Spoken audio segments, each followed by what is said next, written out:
Lipanjska noć. Autor pjesnik Stjepan Maksimović. Stihove govori Stjepan Maksimović.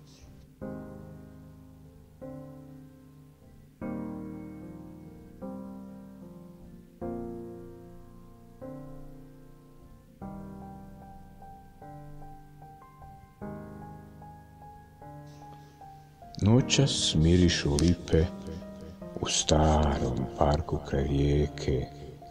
Nebo je osuto zvijezdama i sniva snove daleke. Čuje se odjek zvona sa starog tornja u tami. Sve se nekako zlati, lipanjska noć čarobno mami. Ja hoću noćas da budem pjesma što tvojim rumenim usnama šeta, da bude mjesec u tvojoj kosi i da nas ništa ne smeta.